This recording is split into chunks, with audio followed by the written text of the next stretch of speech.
outside the Brooklyn Museum facing down anti-trans harassment. It happened frequently. Now, these same streets where I'd once felt isolated in moments of fear were being transformed into a space for healing and safety. That day in June, Raquel Willis's voice carried for blocks in Brooklyn as she told thousands of people, "I believe in Black trans power." I felt so overcome with emotion, as if the community I had long dreamed about and worked to create was coming alive all around me. This wasn't an isolated moment either.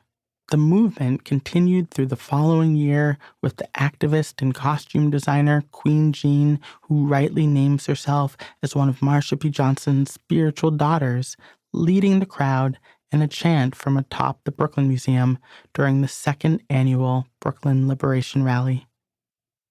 This unprecedented attention on Black life in the United States was catalyzed from a painful phenomenon: the ongoing epidemic of police brutality against Black people, wherein police terrorize and kill Black Americans with impunity. June 2020's Black Trans Lives Matter March honored Layleen Polanco, a 27-year-old Black trans woman who died in a solitary confinement cell on Rikers Island in June 2019. Polanco suffered an epileptic seizure. Surveillance footage recovered a year later showed that Rikers guards failed to seek life-saving medical intervention for her. Polanco was being held at Rikers on $500 bail for a sex work charge. History repeats itself.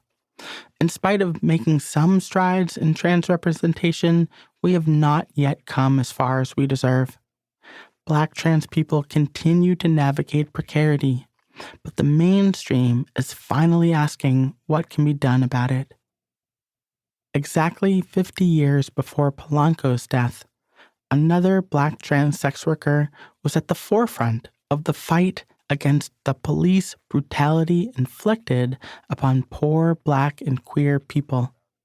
That icon was Marsha P. Johnson.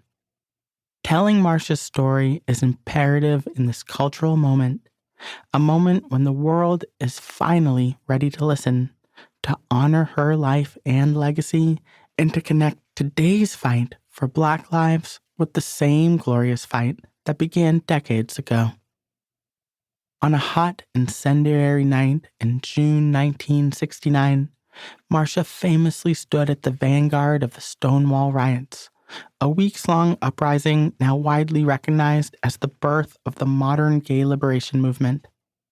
In 1960s New York City, countless bars and restaurants refused to serve gay patrons, and those that did were continually raided by police.